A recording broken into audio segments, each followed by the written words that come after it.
desmembra muy bien parte de lo que os voy a comentar. Mirad, como podéis ver, el escudo tiene un óvalo izquierdo y un óvalo derecho. En uno de los óvalos está el sello de la universidad, que actualmente se ha cambiado por la figura de la fama que está en la universidad, que es más un logotipo, pero este es el verdadero sello. Pone además Sigillium Universitatis Literae, o sea, el sello de la Universidad Literaria de Sevilla, en la cual está Santa María de la Sede arriba, que se ven con unos ángeles, ¿vale? Santa María de la Sede. Generalmente cuando se enseña sentado, el profesor enseña sentado, por eso se llama cátedra, por eso se llama sede, y al otro lado hay otro óvalo que pone perfunde omnia luce. La luz baña todo, o sea, el conocimiento ilumina todas las cosas. Pues eso es lo que vamos a intentar ver a lo largo de las charlas, fundamentalmente cosas del conocimiento. Como os he dicho, no soy profesor de historia del arte, no soy imaginero, no soy forense, ni fisiólogo, ni anatomista, soy solamente cirujano. Y lo que voy a intentar es, a través de parte del método científico, pues albergar alguna serie de preguntas que nos vamos a hacer con respecto al cachorro. ¿Quién pudo hacerte interminable el tránsito? Hay un pregonero y un escritor que todos conocéis, que es Antonio García Barbeito, que en su pregón de la Semana Santa, el año 2010, hace ya exactamente 10 años, comentaba que Jesús sabe que el hombre necesita lo visible y cercano, lo tangible, y para que se acerque a lo posible, imágenes de él facilita. O sea, las imágenes son importantes, y más en la religión cristiana, y así lo denotaba García Barbeito. El profesor Alberto Villar Movellán, en su obra La agonía de Cristo en la imaginería andaluza, comenta que el arte religioso es una ficción material al servicio de unidad espiritual. Y esto viene, como veremos, de la evolución de cómo se va desarrollando la imaginería a través de los siglos y sobre todo la imaginería andaluza. Y un autor que a mí me gusta mucho, que es Manuel Sánchez del Arco, en su obra Cruz de Guía, que os aconsejo a los que os guste la Semana Santa, comenta que la imagen responde fielmente a lo imaginado y las imaginaciones a la realidad. Y de eso se trata, de ver a través de esta charla cómo se va fraguando la imagen del cachorro y llevarla hasta nuestros conocimientos científico-técnicos. Vamos a hablar de la imagen del crucificado a través de la imaginería, a través de la evolución. Mirad, la crucifixión de Jesús en los primeros siglos del cristianismo no era para nada algo bonito. De hecho, la crucifixión era una cosa, al fin y al cabo, era un instrumento de tormento, de tortura y de muerte, y los primeros cristianos no la representaban hasta que en el siglo XII se empieza a a dibujar los primeros crucificados. De hecho, aquí podéis ver cómo se representan. Es una actitud erática, es una actitud sobre todo de Cristo como Dios más que como hombre, que posteriormente se va transformando hasta llegar a los primeros del gótico. Este es el primer Cristo, el Cristo más antiguo que tiene Sevilla, que es el Cristo del subterráneo de la Hermandad de la Candelaria. Ha estado 35 años en los fondos del Museo de Bellas Artes y actualmente se ha retomado por parte de la Hermandad de la Candelaria para su restauración. Y como veis, ya en el siglo XI la representación de Cristo es muy vaga, es bastante tosca, y todo lo que es la pasión pues se representa poco. ¿De dónde cogían los imagineros la representación de Cristo? Pues mirad, de las revelaciones de los santos, sobre todo a expensas de Santa Brígida, Enrique Susón, Santa Catalina de Siena, Tomás Kempis. De ahí cogieron esas revelaciones que hacían de la pasión y por supuesto de la Biblia. Y hasta el siglo XIII no se representa a Jesús crucificado, muerto, desangrado. Siempre aparecía triunfante, y ahora es un Cristo triunfante pero con padecimiento, ¿de acuerdo? Llega posteriormente el gótico, y ahí veis el Cristo de la Veracruz, de la Hermandad de la Veracruz de Sevilla, el Cristo más antiguo que procesiona, en torno a 1500, en la cual ya podéis ver que se empieza a humanizar la figura de Jesús. Posteriormente, estas imágenes van copiándose. Aquí tenéis, por ejemplo, una imagen del Cristo de Burgos, una del Cristo de San Agustín y y otra del Cristo de Burgos de Sevilla. Curiosamente, se copian unos de otros y tanto el Cristo de Burgos como el Cristo de San Agustín tienen una cosa que es muy curiosa, que es el tema de las leyendas, ¿no? Leyendas de dónde se encuentra la imagen, que la encuentran en un arca, que la encuentran en un sitio. Posteriormente, esa imagen se hace milagrosa. Aquí veis el Cristo de San Agustín, que ahora hoy tendría mucha actualidad, porque en 1600 y pico lo sacan en procesión con el tema de la peste, ¿no? Y precisamente era la devoción popular más importante que había en el siglo XVII, XVI, XVII en Sevilla, muy por encima de figuras e imágenes que no existían, como la Macarena o el Gran Poder. Y entonces se empieza a copiar. Aquí veis el Cristo de Burgos, que es un Cristo hecho con corona de espinas, con cabellera, a semejanza del Cristo de Burgos que veis en el lado izquierdo.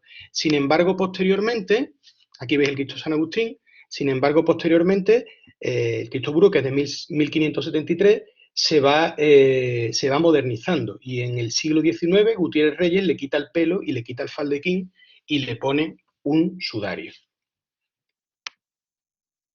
Es importante destacar, para entender el cachorro, la imagen del cachorro, y entender las fuentes en las que bebe, es importante centrarnos un poquito también en el arte. Aquí veis una imagen que os sonará muy familiar, en la cual se desarrolla una cosa muy importante. Botticelli lo que hace es empezar con lo que se denomina el contraposto. El contraposto, que os lo he puesto señalado en líneas rojas. Como veis, se adelanta el pie, se gira la rodilla, y ya en el Renacimiento se toman imágenes para hacerlos más naturales, imágenes que además se utilizaban en la Grecia clásica, pero en el Renacimiento ya la empiezan a utilizar y el contraposto se empieza a utilizar. Y veréis que tiene mucha relación con la imaginería. Aquí veis el Laoconte, una imagen clásica que está en los museos vaticanos, en una imagen también de contraposto, pero también llamada de serpentinata, ¿de acuerdo? Y ahí veis la Venus de Milo. Aquí veis esa imagen en ese que hemos visto antes representada, pues vimos la crucifixión de Miguel Ángel de 1540, que se hace para Ana Colonna. El boceto está en el British, y como veis aquí, pues representa el Calvario, ¿de acuerdo? La Magdalena se añadió posteriormente y ya veis la imagen. ¿Y esto qué tiene que ver con la Semana Santa de Sevilla? Pues claro, todos los imagineros que estaban por esta zona, por España, por Castilla, por todo lo que era también la Baja Andalucía, pues estos son modelos que van copiando. Y fijaos bien la similitud que tiene con el Cristo de la Expiración del Museo de Marcos,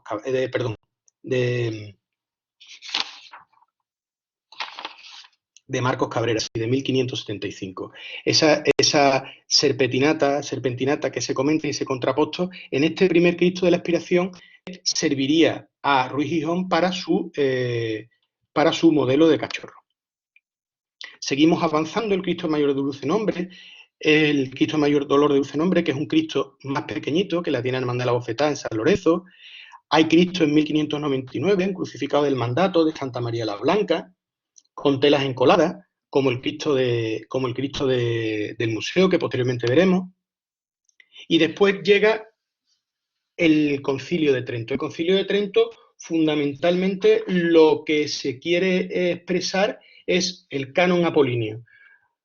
Se intenta, sobre todo, hacer cada vez más a Dios más humano, pero con rasgos de divinidad. Y tenemos como máximo exponente el Cristo de la Clemencia de Martínez Montañés, en 1603, principio del siglo XVII, y después su obra se desarrolló con el Cristo de los Desamparados, que está en la iglesia del Santo Ángel, en 1617. Hay imagineros que copian, y efectivamente Ocampo copia, el Francisco de Ocampo copia, le piden una talla, Gaspar Pérez de Torquemada le pide una talla para un oratorio y quiere que sea exactamente igual que el Cristo de la Clemencia de los Cálices, pero muerto, ya que el Cristo de la Clemencia de los Cálices da lugar a la oración y es un Cristo vivo. Y como vais viendo, pues las fuentes se van haciendo. Un discípulo de Martínez Montañés, que durante muchos años los historiadores del arte pues, confundían precisamente con Martínez Montañés, Juan de Mesa. Y veréis la producción que tiene Juan de Mesa con respecto a Crucificado. desde 1618, que es el Santísimo Cristo del Amor, el Cristo de los Estudiantes de 1620. Como veis, hay diferencia entre los dos, fundamentalmente porque los jesuitas le pidieron a Juan de Mesa que hiciera la talla para un oratorio, y tenía que ser una imagen de recogimiento, y como lo veis, recoge más, es menos doliente que el Cristo del Amor.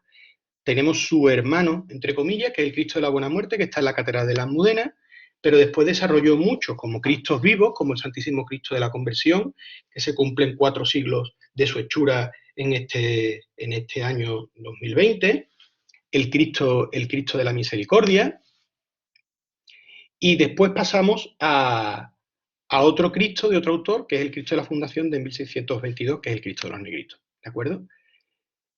Vuelve a tener Juan de Mesa otros Cristos distribuidos por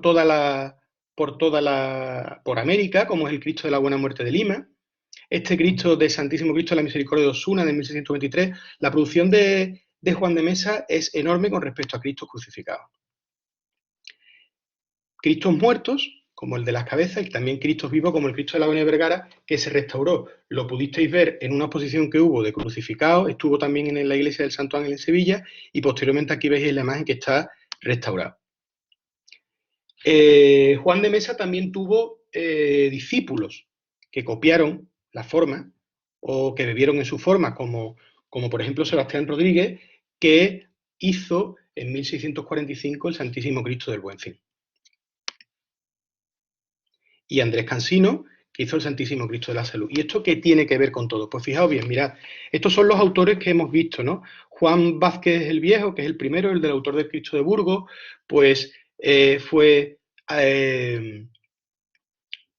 maestro de Jerónimo Hernández fue maestro de Andrés de Ocampo y de Marcos Cabrera, con el Cristo que hemos comentado, con el Cristo de la Expiración, y todos ellos pues fueron maestros de Francisco de Ocampo. Y por otro lado, Martínez Montañés, cuyo maestro fue Palau de Rojas, que trabajó, o sea, hizo su producción en Granada, pues trabajó mucho Martínez Montañés, posteriormente tuvo a su discípulo Juan de Mesa, y Juan de Mesa tuvo otros discípulos como Sebastián Rodríguez.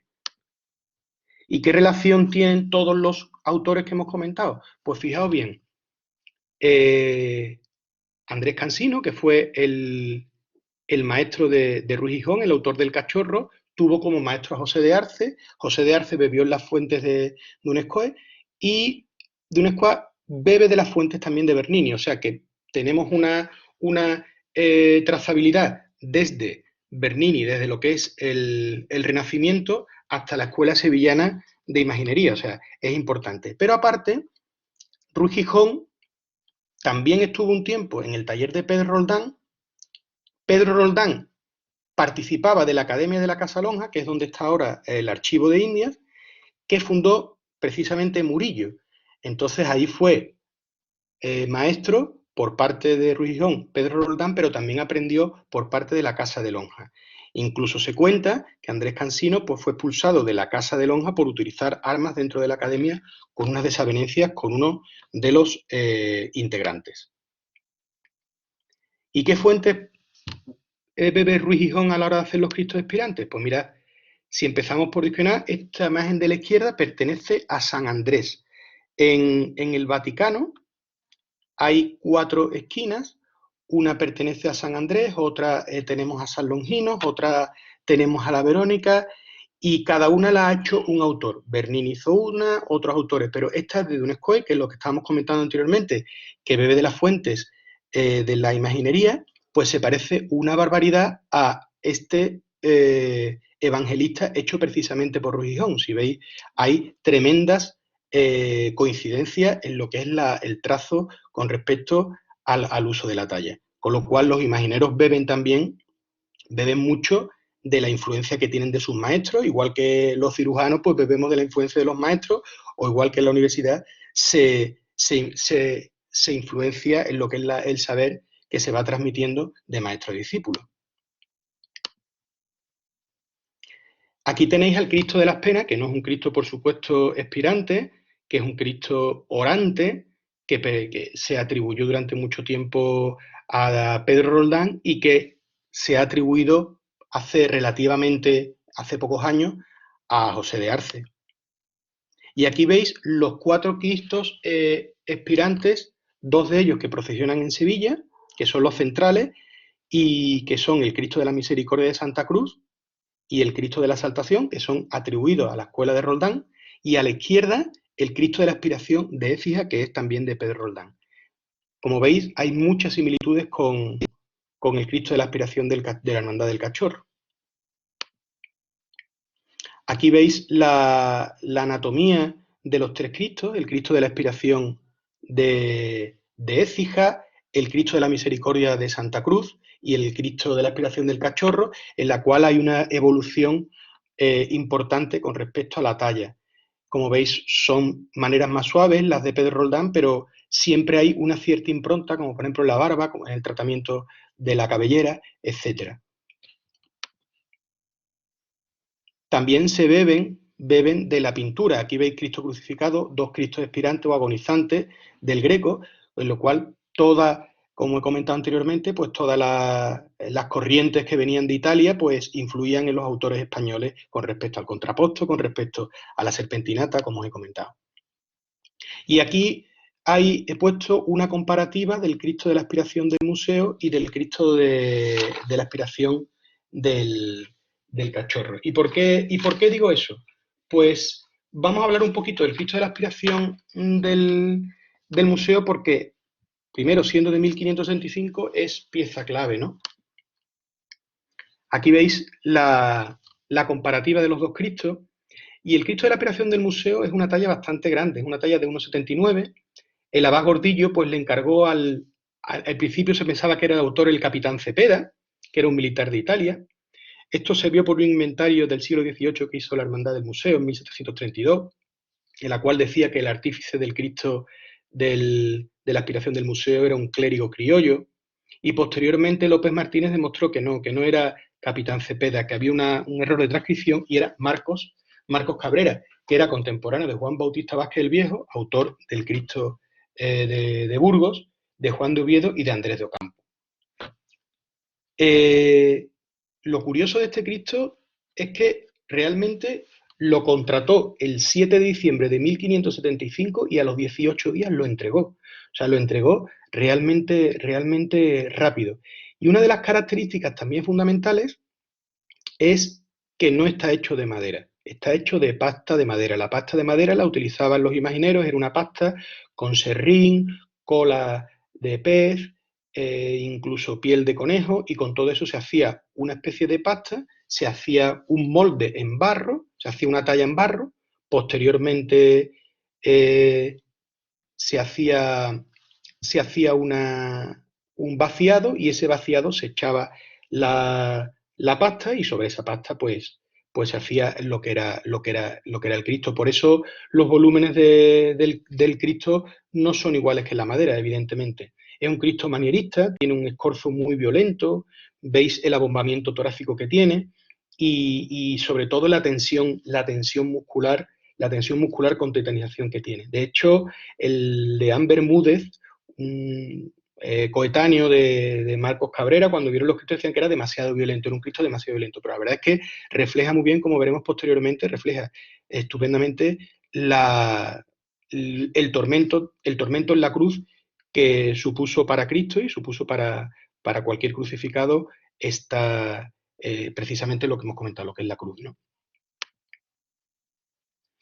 En la parte de la izquierda os presento el modelino o el modelo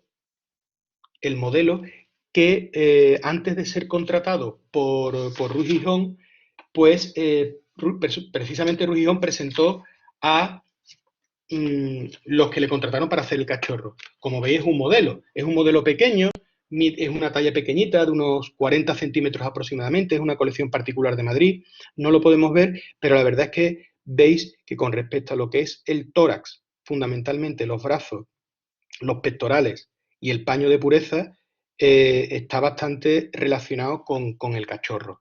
En una imagen, sin embargo, posterior, frontal, como veis, pues evidentemente la cabeza no tiene nada que ver con lo que es el cachorro y el paño de pureza es mucho más conseguido en la imagen original.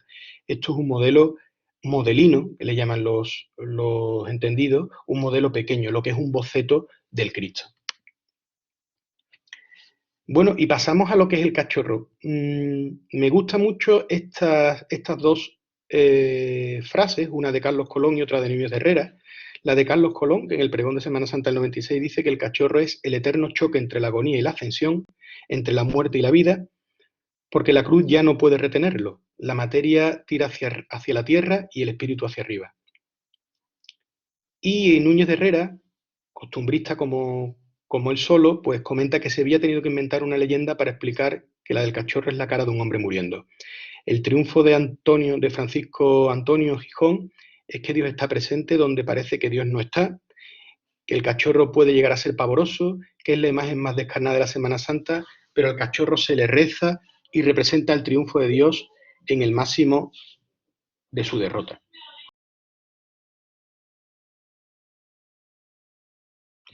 Vamos a pasar a lo que sería la visión médica de lo que es el cachorro y el estudio del cachorro. Está basado fundamentalmente en este libro, que es La Pasión de Cristo vista por un médico, de Antonio Hermosilla Molina, el cual tuvo a bien regalarme mi tío en mi confirmación hace ya por lo menos 30 años, y la verdad es que sigue siendo bastante actual, pero algunas cosas, como somos científicos, las vamos a rebatir, las vamos a refutar. Con respecto al estudio de la cabeza, como veis, en la izquierda es la imagen original y la derecha es una plantilla de la imagen en la cual, pues como veis, se ven zonas de equimosis en lo que es la frente y zonas hemorrágicas provocadas fundamentalmente por la corona de espinas, incluso en la cabeza de la ceja, en la cabeza de la ceja derecha podéis ver una espina, un hematoma, una herida incisa. O sea, hay bastantes rasgos de lo que es una heridas incisas, hematomas, zonas hemorrágicas que los imagineros lo hacían bastante bien, aunque tenéis que saber que era muy difícil el conocimiento a través de la anatomía humana porque estaba ahí la Inquisición de por medio y el cuerpo humano estaba un poquito en entredicho. De hecho, todos los que estudiáis medicina sabéis que era difícil en los tiempos primeros de la anatomía hacer una anatomía exacta con respecto a la anatomía humana y se hacían anatomías comparadas con animales y hasta que no llegaron los anatomistas importantes empezaron a hacer las disecciones, pues no se llegó a tener exactitud de lo que era la anatomía. Y sin embargo, ellos, con elementos rudimentarios y mucha observación, viendo la muerte, viendo las heridas, conseguían estos efectos. Aquí tenemos una de las cosas que siempre ha tenido discusión, que es el ojo derecho del cachorro, en el cual siempre se ha comentado que hay una cierta palidez corneal que puede corresponder al signo de Steno-Lewis, pero realmente el signo de Steno-Lewis solo aparece cuando el cadáver lleva muerto más de 45 minutos con los ojos abiertos y no es el caso porque el cachorro, como os adelanto, el cachorro es un Cristo vivo. Hace algunos años, hace aproximadamente 8 años, tuve la oportunidad de estar en el estudio de Miñarro, que es un estudioso, es un imaginero, profesor de la Escuela de Bellas Artes y un tremendo estudioso de la síndrome de la Sábana Santa, y él comentaba que no, que realmente esa palidez, ese signo de premortem que tiene el cachorro, lo ha hecho un autor, y el autor es el tiempo. ¿Y por qué lo comentaba? Y además lo podéis ver incluso en YouTube, que está el vídeo del cachorro en el cual pues tuve a bien decir algunas palabras con respecto a la imagen, ¿no? Pues fijaos bien, lo dice Miñarro, dice, el autor importante que ejerce ese efecto tan brutal es el tiempo. ¿El tiempo por qué? Porque mirad, los ojos en las imágenes se podían hacer o bien pintados o bien de cristal. Hay muchas imágenes que tienen los ojos de cristal y el cachorro tiene la imagen tiene los ojos de cristal. Y comentaba Miñarro que el cristal pintado por detrás, pues puede haber una película entre la parte cristalina y lo que es los tintes, que es lo que ha creado esa veladura del ojo derecho. Por lo tanto, no podemos afirmar que el signo de Steno-Lewis o el signo tanatológico de muerte que representa esa opacidad corneal de más de 45 minutos con los ojos abiertos y entre 2-3 horas con los ojos cerrados, lo tenga el cachorro. Esto es las facies hipocráticas, es las facies premortem, rasgos afilados, endoftalmos, o sea, ojos hundidos, cianosis de mucosa, serostomía, que es sequedad en la boca, y como veis esta imagen tomada de internet, pues puede ser perfectamente extrapolable al cachorro. ¿Veis la nariz afilada que le hace Ruggijon, esa nariz premortem, que es muy definitoria? Y también en la imagen que hemos comentado anteriormente, veis cómo son los pómulos muy prominentes y tiene ya los ojos hundidos, lo que se denomina enoftalmo.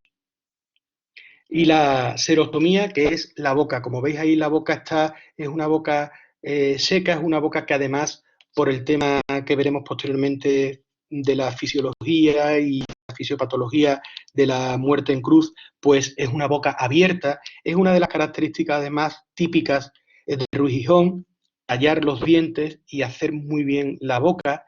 Y fijaos también, que aquí veis una imagen que se le ve perfectamente la lengua y perfectamente los dientes, ¿no? Es una imagen bastante espectacular, que además, desafortunadamente, este año no lo podremos ver, se puede ver cuando es el besapiés del cachorro, que precisamente es mañana, el domingo de resurrección, en lo cual es la mejor oportunidad para verlo en posición horizontal y verlo en toda su plenitud. En el estudio del tórax veremos algunas cosas y algunos detalles importantes. Fijaos, mirad, estos son a la izquierda los músculos de la inspiración y a la derecha los músculos de la expiración. Tenemos músculos accesorios y músculos no accesorios. Los músculos accesorios son aquellos que utilizamos para ayudar a la expiración cuando tenemos un problema. Por ejemplo, el esternocleidomastoideo, que lo veis arriba, o el escaleno. Y después tenemos los dos músculos más importantes de la inspiración, que son el diafragma, que separa el tórax del abdomen, y los músculos intercostales. Cuando inspiramos, el diafragma tiende a bajar y cuando expiramos, el diafragma tiende a subir. ¿Y qué pasa con los músculos intercostales? Pues son dos fotografías que he sacado de un libro, de mi libro de referencia de fisiología, de cuando estudiaba y sigue siendo totalmente vigente, en la cual veis el esquema de la columna vertebral con respecto a los músculos intercostales internos y externos, en los cuales veis cómo los vectores, cuando los músculos intercostales externos se contraen, las costillas pues tiran hacia arriba y hacia afuera y rotan su eje, con lo cual aumenta el diámetro lateral y anteroposterior del tórax. Ahí lo veis, una expiración a la izquierda y una inspiración a la derecha. A la izquierda en expiración el diafragma asciende y a la derecha en inspiración el diafragma desciende.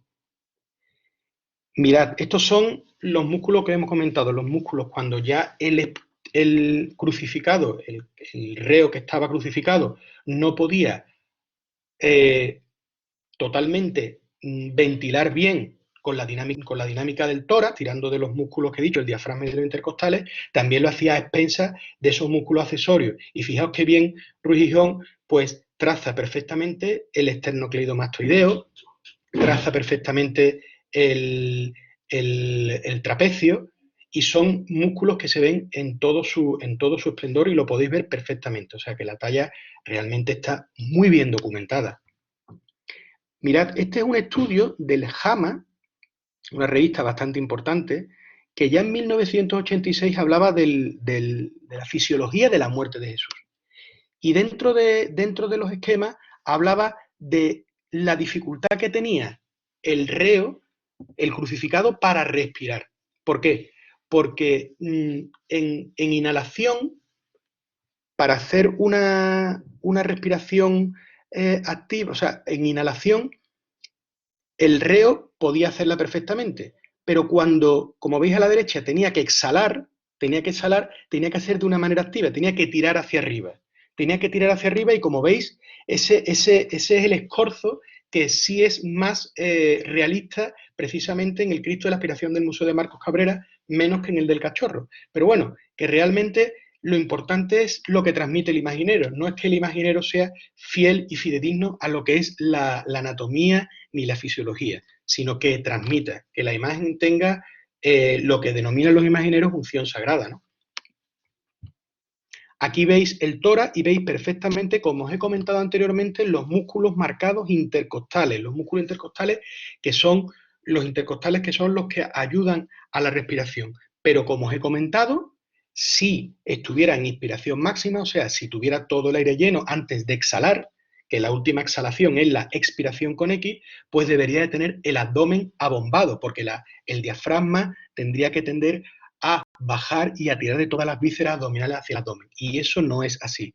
Es como comentaba el profesor Miñarro, lo decía, es una manera de acentuar esa potencia en lo que es el tórax, en lo que es centrándonos en la imagen del tórax, que es lo que a la vista del espectador es lo que intenta utilizar el imaginero. Aquí podéis ver en una imagen frontal cómo perfectamente se delimitan estupendamente los músculos intercostales. Y otros músculos accesorios son precisamente los músculos del abdomen, que están perfectamente definidos en lo que son, por supuesto, pues el recto abdominal y los oblicuos, que en la imagen se ve estupendamente. Con respecto a los miembros superiores, pues como veis, el cachorro descansa en una posición, ahí lo he puesto en una línea fina roja, en una posición de 45 grados. Y esa posición de 45 grados no se correspondería exactamente a una exhalación, sino a una inhalación. Como veis, es más realista, como he comentado anteriormente, la imagen del crucificado de Marcos Cabrera de 1535 que la de Ruiz Gijón, pero sin embargo no deja de tener esa potencia que tiene la imagen del cachorro. Y aquí veis los miembros, ¿no? Fundamentalmente, cómo delimita perfectamente la vena radial y la vena cubital por ese colapso que tiene cardíaco, ¿no? Y esa tensión venosa que expresa muy bien el imaginero. Y bueno, ¿y cuáles son realmente las causas de muerte de Jesús en la cruz? Pues mirad, por la flagelación, las pérdidas sanguíneas, que prácticamente casi 2 litros pudo perder un 40% de la volemia y hacer un shock hipovolémico. Pero también la flagelación trajo consigo un traumatismo torácico que pudo provocar un neumotórax, o sea, que tenía aire dentro entre la pleura y el pulmón, con lo cual podría colapsar el pulmón. También se podrían crear derrames pleurales y el mismo dolor crear también una insuficiencia respiratoria, porque respiraba muy superficialmente. Y como habéis visto, la posición de la cruz pues provocaba una exhalación activa que también provocaba mucho dolor y el choque hipovolémico asociado a la insuficiencia respiratoria pues trae como consecuencia la muerte. Y todo ello en el espectador, ¿qué es lo que ve? Pues la frase precisamente que comenta Aquilino Duque, un gran poeta, que no ha sido pregonero de la Semana Santa, pero que es un gran poeta, que dice dentro de su poema El cachorro: esta noche, Manuel, tú sobre el puente, dicen que nadie es libre de morir su muerte. ¿Quién pudo hacerte interminable el tránsito? Porque realmente es un momento que parece interminable, que no termina. Hoy no pasa, aquí muere Sevilla. Y eso es todo, es lo que quería comentaros del cachorro. Muchas gracias, Curro, porque la verdad ha sido una charla excepcional, ¿no? De verdad que me ha encantado y se me ha hecho cortísima, ¿eh? Eso estábamos comentando María y yo ahora, que se nos ha hecho muy, muy corta. Yo tengo algunas preguntas mientras que los escuchantes hacen alguna. Os recuerdo que para daros el micrófono, pues tenéis que levantar la mano y os encendemos el micrófono y estaríamos muy gustosos de escucharos al otro lado, pero bueno, si no queréis, pues vais escribiendo las cuestiones. Yo tengo varias preguntas. Me sorprende, Curro, lo que es la perfecta anatomía que tiene muchos de los crucificados de Sevilla y de toda España, y en cambio lo retirado en la representación de lo que fue realmente la crucifixión, ¿no? Porque siempre, aunque hay excepciones, pero por lo menos en Sevilla, siempre se ponen los clavos en una zona inadecuada y es como si faltaran ahí datos, o no sé si lo hacían queriendo, ¿no? Por no romper esa escuela que habían aprendido.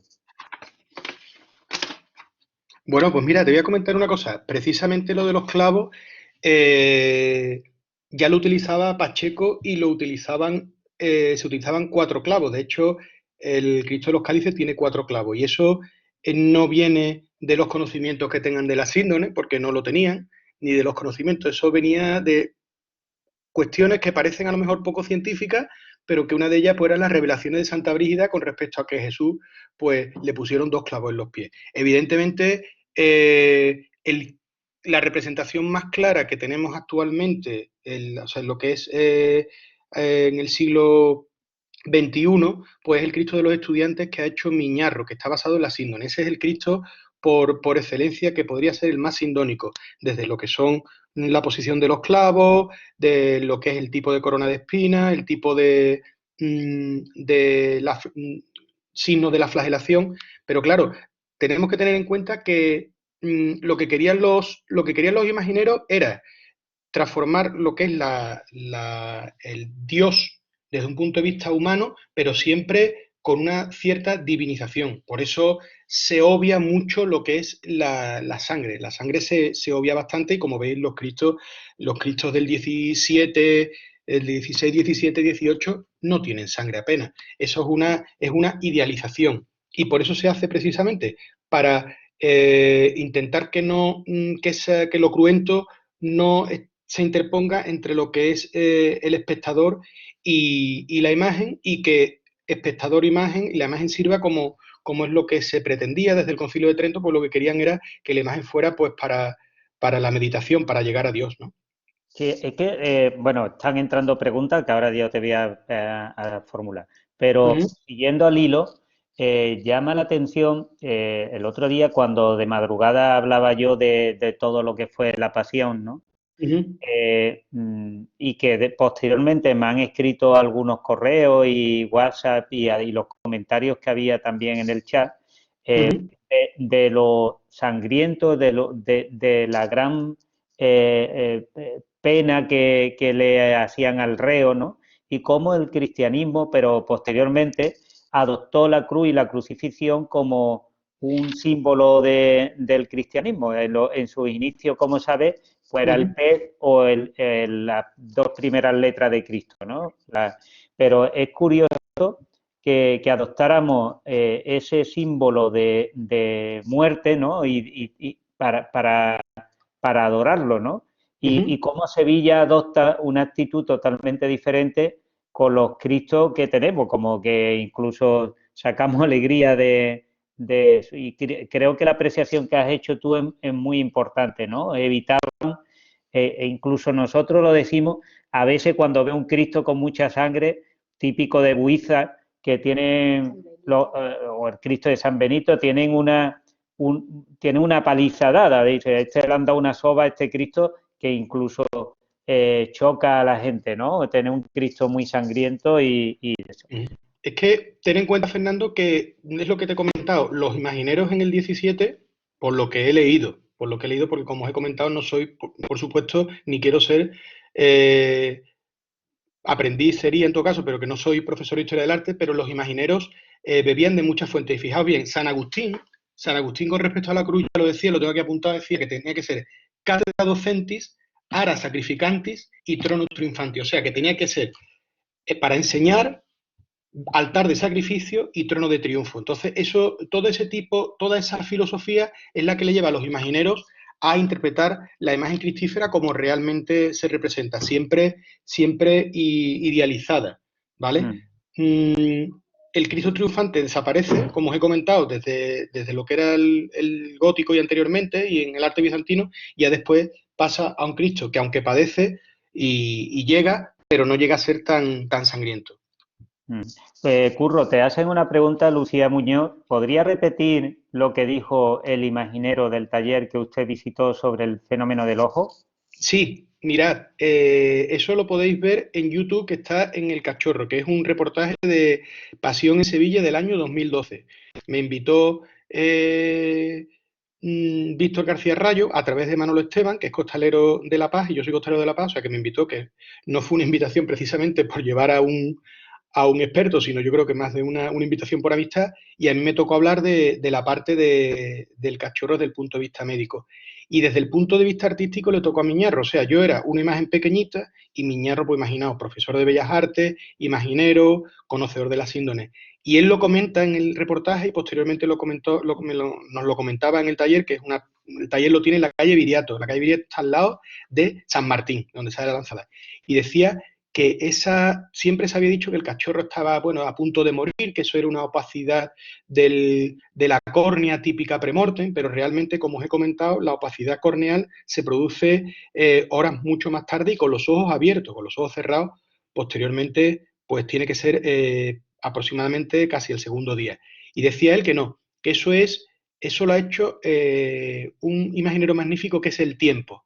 ¿Y el tiempo por qué? Porque es lo que os he comentado, hay muchas imágenes que están hechas, los ojos están hechos de cristal.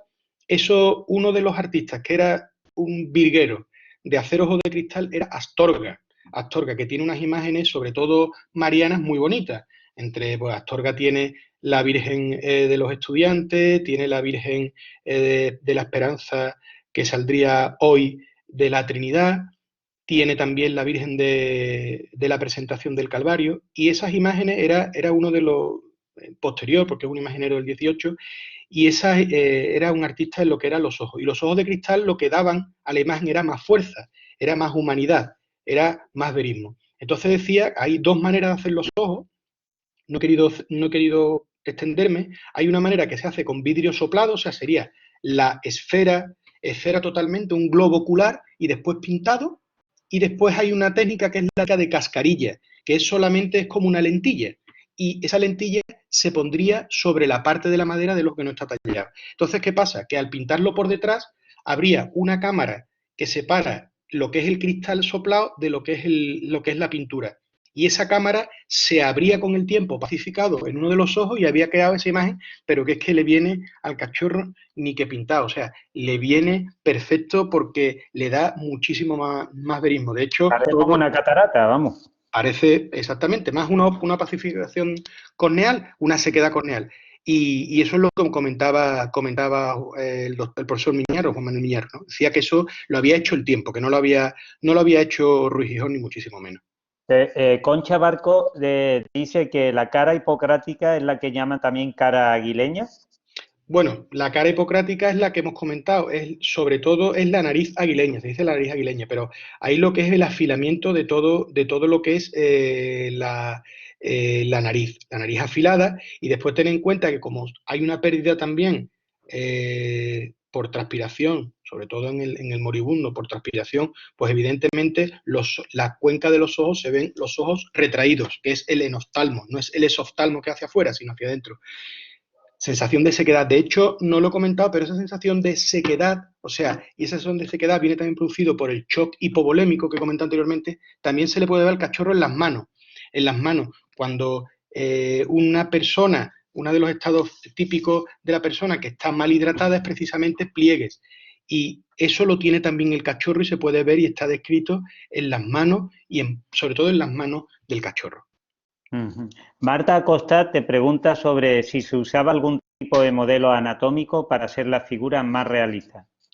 Los modelos anatómicos los tenían los imagineros en sus talleres. De hecho, si vais al taller de un imaginero, pues siempre hay un montón de modelos y ellos siguen modelando. Y los imagineros trabajan mucho la anatomía, tienen libros de anatomía y trabajan sobre ello. Si los tenían y los iban perfeccionando, ten en cuenta de que era una profesión que pasaba de maestro a aprendiz. Y cuando llegaba un tiempo, el sindicato de la época era el que determinaba si estaban preparados o no para actuar. Una de las cosas que se me olvidó comentaros es que los imagineros generalmente tallaban las imágenes, pero después no la pintaban. No, o sea, no le daban la encarnadura. La encarnadura la solían dar los pintores, aunque hay algunos imagineros que sí eran imagineros, o sea, eran tallistas y pintaban, ¿vale? Por eso, sobre todo creo, lo voy a buscar porque lo tengo por aquí, y si no os lo digo ahora, creo que Pacheco, no sé si lo tengo por aquí, si es que no quiero confundirme y os lo voy a leer.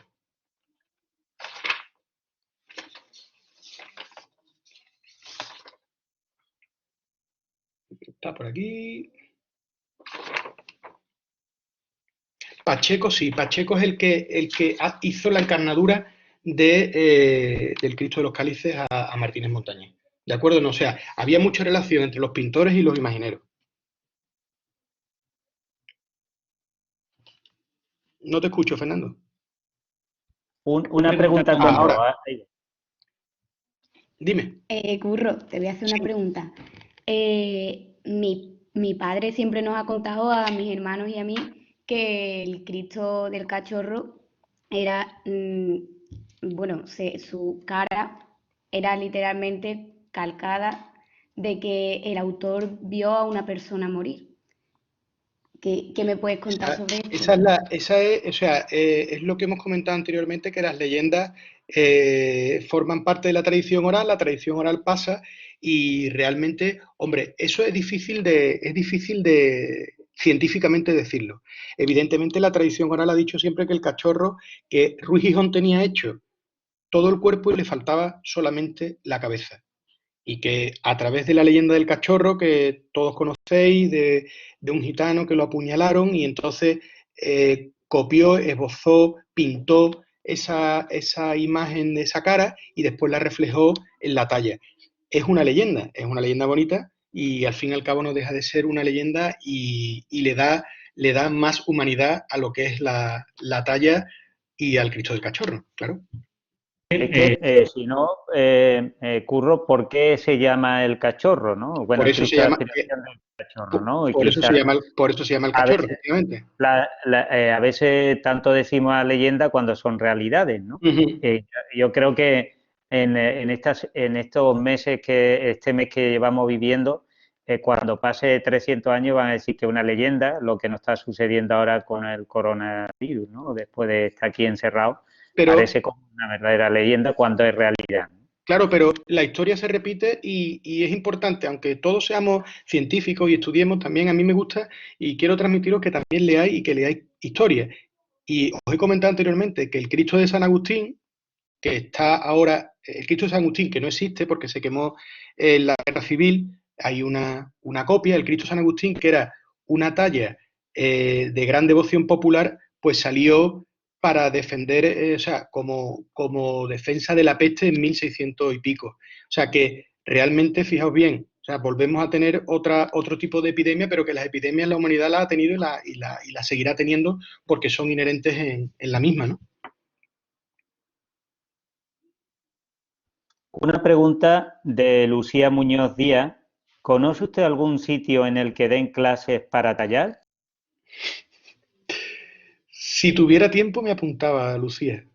Eh, no lo sé. No tengo, ya os he dicho, no soy ni imaginero, ni historiador del arte, ni nada. Soy simplemente cirujano y doy algunas clases en el segundo cuatrimestre de ética en bioingeniería. No, pero tened en cuenta que muchas veces empezaban, no se empezaba, tened en cuenta que los estudios, ahora mismo los estudios universitarios de Bellas Artes tienen la especialidad de escultura, igual que tiene la de pintura, etcétera, y de la restauración, y es una manera de llegar a hacer imaginería, ¿no? También es verdad que hay otra manera que es la manera de ser discípulo, ir a un estudio de imaginería y aprender, pero eso requiere mucho tiempo y no sé si podrás tenerlo. Creo que son las dos únicas maneras que yo así conozco. Ángel hace un comentario y una pregunta con respecto a las dificultades respiratorias sufridas en el madero. Uh-huh. La posible asfixia padecida, ¿podría explicar que tras la lanzada le brotara agua y sangre del costado? Bien, el agua y la sangre, no lo he comentado. No sabía si Fernando lo había comentado anteriormente en su charla o no, tampoco me he querido yo meter mucho en esto, pues sí tiene una justificación por el tema, como he comentado, de el aumento de transudado sobre todo en la pleura y en el pericardio, ¿de acuerdo? En pleura y pericardio. Esa pleuritis que he comentado, esa inflamación y también ese exudado pericárdico que también y podría haber hecho, porque no lo sabemos con certeza, desde el punto de vista científico parece que sí, podría haber hecho también que el corazón del reo pues también sufriera y ese corazón pues también tuviera dificultad para hacer una diástole importante, ¿no? Que es la distensión del corazón. De ahí se dice, o de ahí viene el hecho que cuando se produce esa lanzada, pues brotara sangre y brotara agua. Ese agua podía ser precisamente líquido, que nosotros denominamos líquido seroso. Y a consecuencia también del grave castigo de la flagelación, ¿no? Con los golpes en el tórax, pues casi con seguridad hizo un hemotórax y un transudado pleural, ¿no? Pleural, sí. El 27 de febrero de 1973, la iglesia sufre un incendio importante. Yo lo recuerdo vagamente. Yo nací en 1963, o sea que ya tenía, 66, ya tenía una edad y lo recuerdo. ¿Tuvo algún daño el cachorro? Porque todavía se puede ver fotografía del ABC, que era el periódico por excelencia en esa época, en la que se aprecia, bueno, la desaparición casi por completo de la Virgen del Patrocinio, ¿no? Pero después, ¿el cachorro sufrió algo? ¿Ocurrió? ¿Sabes tú algo de eso? El cachorro tiene, por lo que yo me he documentado, tiene varias restauraciones, ¿vale? La primera es lo que he comentado. En 1898, por lo menos así se recoge en la fuente, en 1898 le pusieron los ojos de cristal. En el año 22, por un problema con un cable de un tranvía, le rompieron un dedo y tuvo que ser restaurado. En el 39, después de la Guerra Civil, Agustín Sánchez del Cid lo consolida, le hace una consolidación de la talla, porque como sabéis, los imagineros hacen estas tallas de la siguiente manera: el torso por un lado, de acuerdo, incluso las piernas, pero los brazos después, posteriormente, tienen que ensamblarlos, y parte de lo que es la cabeza. En el 45, parte de la policromía, y en el 73, sí, que fue el incendio, afortunadamente, pues afectó fundamentalmente a los brazos y a parte de las piernas, y lo restauraron los hermanos Cruz Solís. De hecho, no sé si sabéis, ha habido mucha controversia, porque en la página web, en una de las páginas web del Ministerio no recuerdo exactamente dónde, se han puesto las imágenes de las restauraciones de imágenes de Sevilla, que tienen una gran devoción, y entre una de ellas está el cachorro. Y la Hermandad del Cachorro editó hace poco un libro en el cual sí se pueden ver los efectos del incendio del 73 y también la restauración de los Cruz Solís posteriormente. O sea que el cachorro sí tiene bastante, todas las tallas tienen bastantes toques. De hecho, cuando los vemos, como os he comentado, por ejemplo, el Cristo de Burgos tenía pelo y una faldilla, y después le quitaron la faldilla y le pusieron un sudario y le retallaron el pelo. Sí, el cachorro tiene, al menos documentadas que yo sepa, 5 restauraciones. Uh-huh.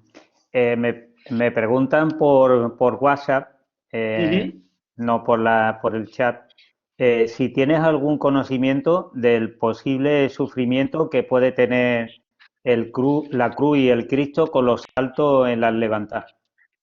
¿Hay algún Bueno, mira, sobre yo no soy, como os he dicho, ni imaginero, ni soy restaurador. Si os dais cuenta, en la sustentación de los Cristos, o sea, de lo que es los Cristos, los crucificados, de las tallas, sobre todo de los crucificados, no está expensa solamente de los clavos de las manos ni de los pies. Eso es evidente. Si veis también, está el tornillo que está justo en lo que es debajo de la espalda, en el torso, que atraviesa también la cruz.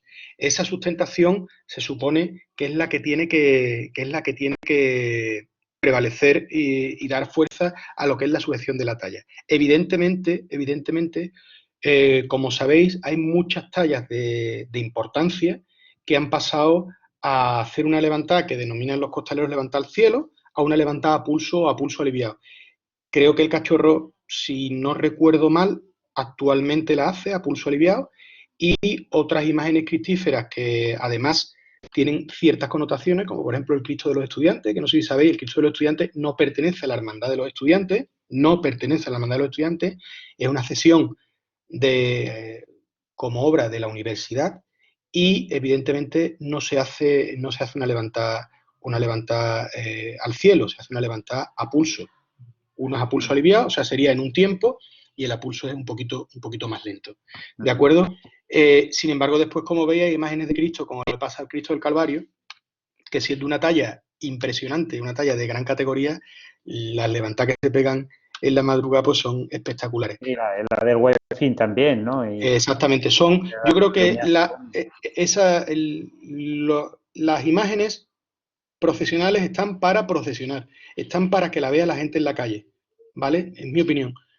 Lo único que hay que tener en cuenta, lo único que tenemos que tener es pues que tengan un buen diagnóstico y que estén bien seguidas y que el mal uso, que no hagamos un mal uso de ellas y que no las estropeemos. Y yo creo que ahora las hermandades están muy preocupadas con el patrimonio, ¿de acuerdo? Sí, y bueno, Lucía Muñoz dice que lo pasa mal cuando ve el Cristo de la Quinta Angustia, ¿no? El movimiento derecha e izquierda que tiene. El movimiento es un movimiento natural por la bisagra que tiene. Y la bisagra, si os habéis dado cuenta, se puede ajustar más o ajustar menos. Y eso es lo que le da al misterio de la Quinta Angustia el tenebrismo que tiene. Porque si verdaderamente está descendido. Porque si el misterio de la Quinta Angustia, esa bisagra que tiene en la espalda, que le hace el bamboleo que tiene, estuviera más ajustada, no tendría tanto tenebrismo. Os voy a decir una cosa, el misterio de la Quinta Angustia, como he comentado, bebe de la fuente precisamente, también ese misterio ha bebido Ruiz Gijón de esa fuente, porque ese misterio es roldanesco totalmente. Y es una composición estupenda, ¿eh? Yo creo que es de las mejores composiciones que hay de pasos procesionales que se pueden ver en Sevilla. Concha Barco dice que los fundadores de la Hermandad del Valle creo que fueran Requeté, de apellido Ibarru. ¿Me puede, por favor, decir quiénes son los fundadores de la Hermandad objeto de su exposición, del cachorro? Es de un gremio, ¿no? Yo pues no te lo puedo decir, no lo sé. Sí, no lo sé realmente. Que partió de un gremio. No me acuerdo cuál es. Por la Virgen del Patrocinio, creo, ¿no? Sí, Sí. vamos, creo recordar y alguna relación también con los del muelle y todo eso. Ahí vagamente eso. Bueno, pues llevamos una hora justo de conferencia y yo creo que es el momento de ir acabando. He disfrutado y yo me quedaría aquí toda la tarde hablando contigo en la distancia, manteniendo la distancia prudencial que nos han impuesto, pero realmente me ha encantado y estamos toda la familia encantados con tu charla. Nunca he oído a una persona decir tantas cosas de la crucifixión en tan poco tiempo y con esa evolución, esa introducción que ha sido fundamental para enterarnos de dónde surge tal obra de imaginería tan importante y tan portentosa. De verdad, ha sido increíble, estoy de acuerdo con Lucía, ha sido una conferencia que yo podría catalogar que es de las mejores que he oído en mucho tiempo en todo el tema de Cristo, y te animo que alguna vez lo des en una sala, que seguro que no la tendrás tan llena como la que se tiene en Internet, porque nos estamos sorprendiendo de la cantidad, será por la comodidad de la gente que se engancha y que luego, como se está grabando, pues volverán a ver el vídeo casi con seguridad, en la que diariamente se bajan el vídeo, las conferencias continuamente. Curro, de verdad, te doy la enhorabuena y espero que alguna vez podamos repetir esta experiencia, pero con otro tema. Así que muchísimas gracias y un abrazo y nos vemos pronto en el hospital. Yo quería acabar con una reflexión, ¿no? Que yo creo que es lo más importante, sobre todo porque creo que por el momento que atravesamos y por lo que los cristianos tenemos que pensar, ¿no? Si os tengo que decir, pues esto es una historia de amor entre Dios y el mundo, ¿no? La entrega máxima, la mayor prueba de amor que se puede hacer, que es entregarse hasta la muerte. Y esta historia de amor, esta belleza de historia, pues ilumina al hombre a través de los siglos, y el hombre lo que hace es plasmarla desde el arte y desde la ciencia, para que sobre sí mismo, y os lo leo porque lo acabo de escribir, adecue los sentidos hacia Dios, ¿no? Es una perfecta imperfección porque es un Dios hecho hombre, un Dios humano que sufre, que padece y que pasa a ser uno más de nosotros, que es un Dios distinto, que llega a acercarse tanto al hombre que prueba la muerte asumiendo en ella toda la carga de mal, como hombres libres que elegimos, que a veces lo elegimos equivocadamente.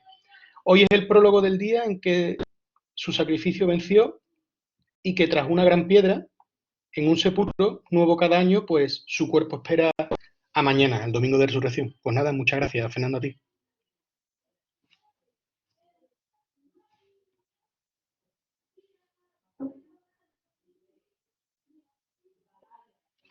No te escucho, Fernando. Me uno a todos los agradecimientos que todas las personas te están dando, en la que dicen que incluso ni han parpadeado. Interesantísimo, muchas gracias. En sí, me ha encantado. Enhorabuena, Curro, porque realmente ha sido una conferencia digna de verse otra Semana Santa. Y ya tenemos dentro de la enciclopedia de vídeos que podemos ver en las futuras Semanas Santas, y los viernes son muy típicos lluviosos, pues nos bajaremos esta conferencia del profesor López Bernal y la veremos con mucha ilusión. Un abrazo a todo el mundo. Mañana habrá más, mañana un día interesante en la que se hablará de la resurrección y de las células madre por un catedrático de la Universidad Autónoma de Madrid. Así que os invito a estar mañana y nos despidamos en esta fantástica semana. Muchas gracias a todos, gracias Curro, un abrazo. Hasta luego, gracias, Fernando.